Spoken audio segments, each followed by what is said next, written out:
Capítulo 2. Eu tinha uma nítida lembrança do que aconteceu naquela primeira noite em que não consegui dormir.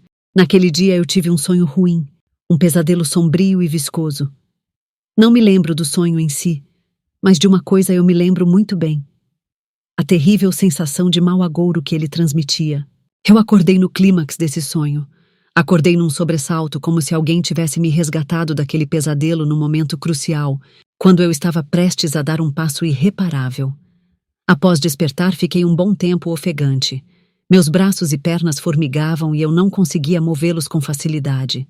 Permaneci imóvel e, como eu estivesse deitada numa caverna vazia, só conseguia ouvir minha respiração ecoando nos meus ouvidos de modo extremamente desagradável. Foi apenas um sonho, pensei, e deitada aguardei a respiração se estabilizar. Meu coração palpitava de modo intenso, e para bombear rapidamente o sangue, meus pulmões inflavam e contraíam como um fole. Mas, com o passar do tempo, minha respiração foi gradativamente voltando ao normal. Que horas serão? Pensei. Tentei olhar o relógio da cabeceira, mas não consegui virar o pescoço. Nesse exato momento, tive a impressão de ter visto alguma coisa no pé da cama. Parecia uma sombra negra e indistinta. Contive a respiração. Por instantes, meu coração, meus pulmões, enfim, todos os órgãos do meu corpo pareciam congelados. Forcei os olhos para tentar enxergar aquela sombra. Ao fitá-la atentamente, ela começou a tomar forma, como se aguardasse aquele meu olhar. Os contornos se tornaram nítidos na forma de um corpo e revelaram seus detalhes. Era um velho magro de agasalho preto. Seus cabelos eram grisalhos curtos e as bochechas fundas. O velho estava em pé, parado na beira da cama. Fitava-me em silêncio com um olhar penetrante. Seus olhos eram grandes e com os vasos sanguíneos vermelhos e dilatados. Seu rosto, porém, era desprovido de expressão. Ele não se dignava a falar comigo. Era vazio como um buraco. Isso não é um sonho, pensei. Eu já estava acordada. E o despertar não fora tranquilo, pois fui praticamente forçada a isso num sobressalto. Mas eu não estava sonhando. Aquilo era a realidade. Tentei me mexer. Pensei em acordar o meu marido ou acender a luz. Mas por mais que eu tentasse me mover, não conseguia. Não conseguia mexer sequer um dedo. Ao constatar que eu não conseguia me mover, entrei em pânico. Um pavor gélido fluía silenciosamente de uma fonte primária no poço sem fundo da memória. Uma assustadora sensação de medo se apoderava do meu ser. Tentei gritar, mas minha voz não conseguia sair da boca. A língua não me obedecia. A única coisa que eu conseguia fazer era fitar o velho. Ele segurava alguma coisa na mão. Algo comprido e arredondado. O brilho era esbranquiçado. Olhei aquilo em silêncio. Enquanto eu observava aquela coisa, seus contornos foram se tornando mais nítidos. Era um regador. O velho, ao pé da cama, segurava um regador antigo de cerâmica. Um tempo depois, ele o ergueu e começou a jogar água nos meus pés. Mas eles não sentiam a água. Eu a via caindo sobre os meus pés, escutava seu barulho. Mas os pés não sentiam nada. O velho não parava de jogar água sobre os meus pés. E o estranho era que a água do regador nunca acabava. Comecei a pensar que se ele não parasse, os meus pés se dissolveriam apodrecidos. Afinal, não seria nada estranho que apodrecessem, tamanha a quantidade de água que ele jogava sem parar. Ao pensar nessa possibilidade, eu já não podia mais aguentar aquilo. Fechei os olhos e gritei o mais alto que pude. O grito ecoou no vácuo sem emitir som, e sem ter por onde escapar, circundou meu corpo, interrompendo por instantes as batidas do meu coração. Um vácuo se formou em minha mente. O grito percorreu todas as minhas células, de ponta a ponta. Alguma coisa dentro de mim havia morrido. Como a onda que se segue à explosão, esse grito silencioso queimou muitas coisas relacionadas à minha existência, arrancando-as abruptamente pela raiz. Quando abri os olhos, o velho havia desaparecido. O regador também. Olhei os meus pés. Não havia vestígio de água na cama. O cobertor continuava seco. Em compensação, meu corpo estava encharcado de suor. A quantidade de suor era imensa. Era difícil de acreditar que uma pessoa seria capaz de suar tanto, mas aquilo era o meu suor. Movimentei um dedo, depois outro e dobrei o braço. Em seguida, movimentei as pernas, girei os tornozelos e dobrei os joelhos.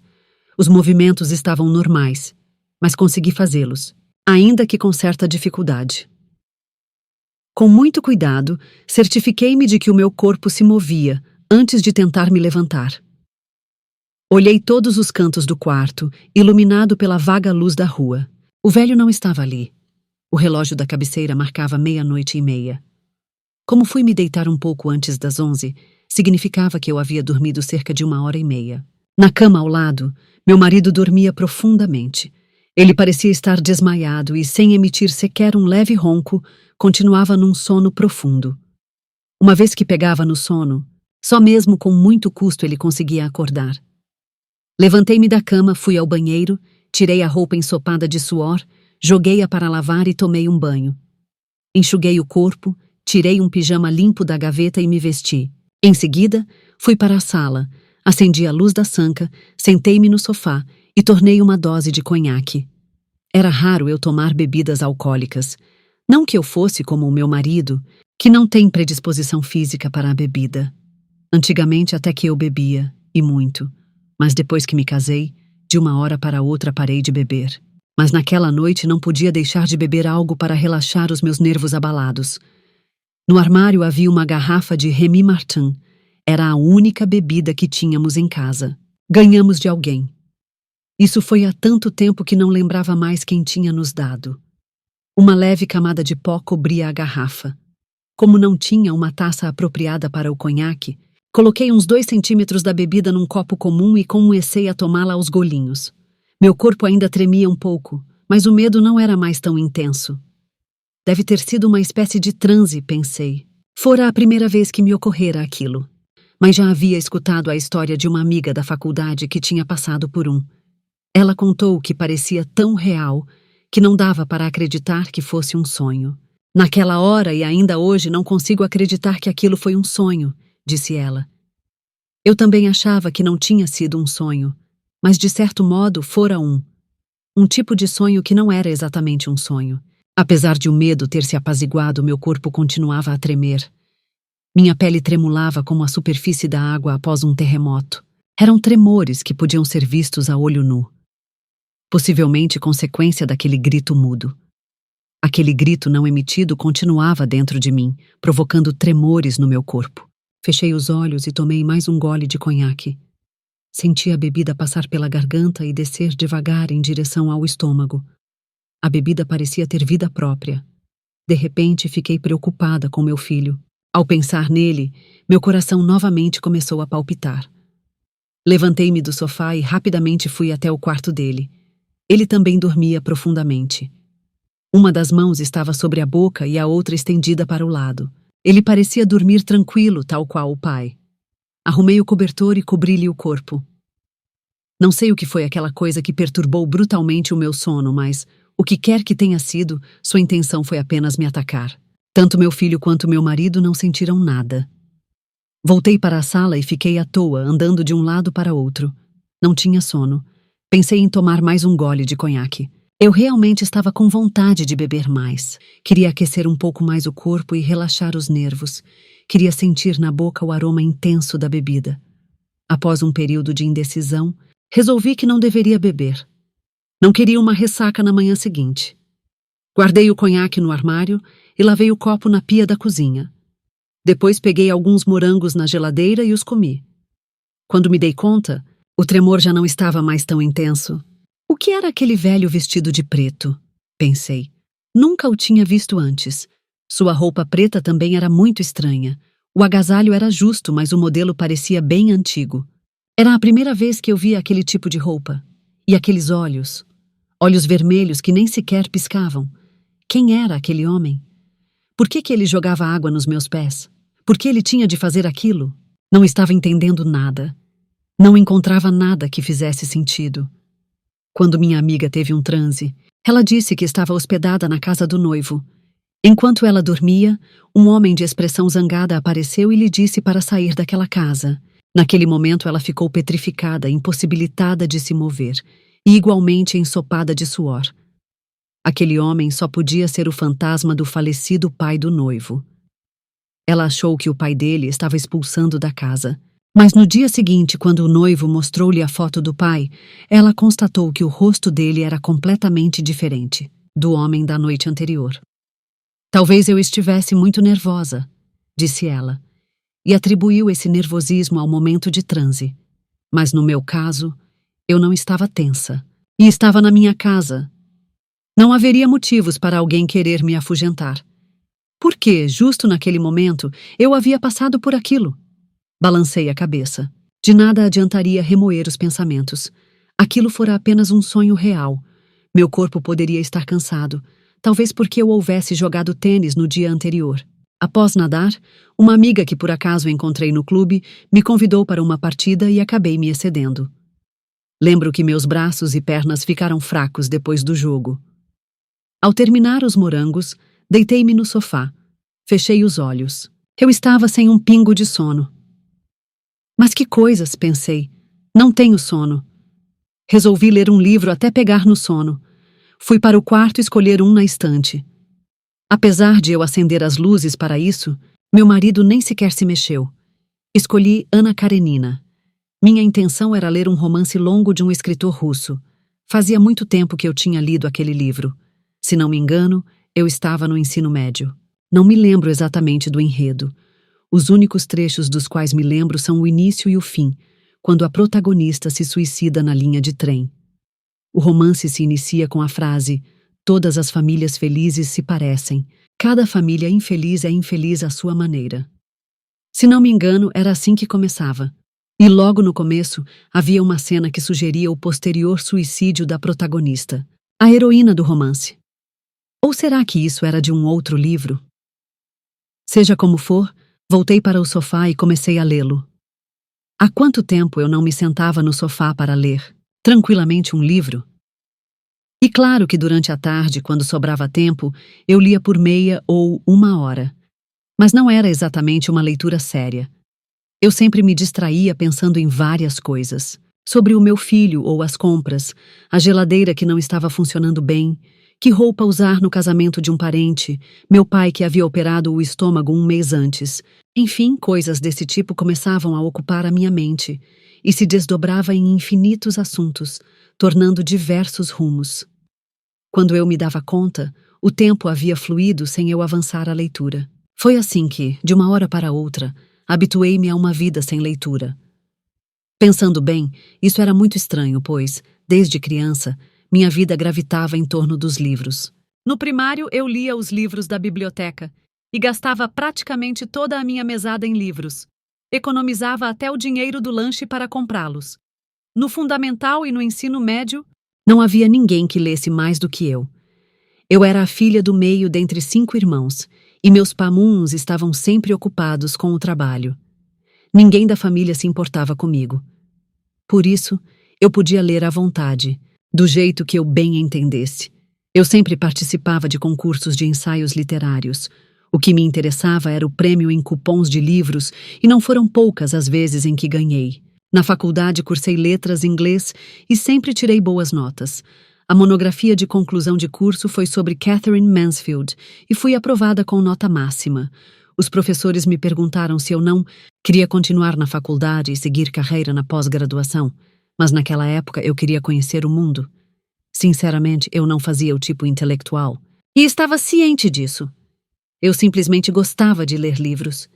E mesmo que eu optasse por continuar os estudos, minha família não teria condições financeiras para arcar com as despesas de uma pós-graduação.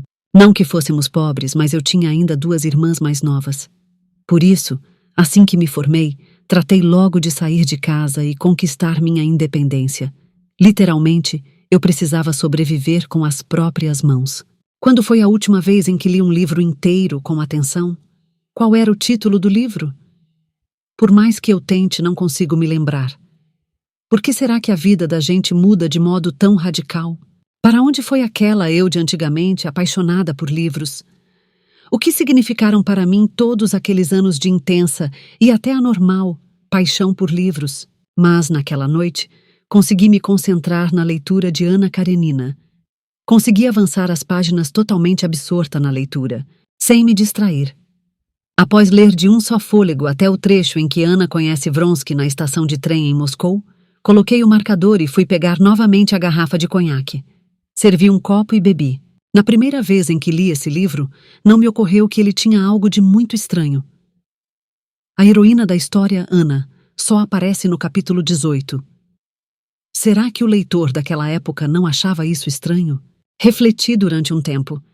Será que os leitores conseguiam aguardar pacientemente as infindáveis descrições de um personagem tão sem graça como o Oblonsky até a entrada da linda heroína? Acho que sim. Possivelmente, os leitores daquela época tinham muito tempo, ao menos os da camada social que lia romances. De repente olhei o relógio que indicava 3 horas. 3 horas. E eu continuava sem sono.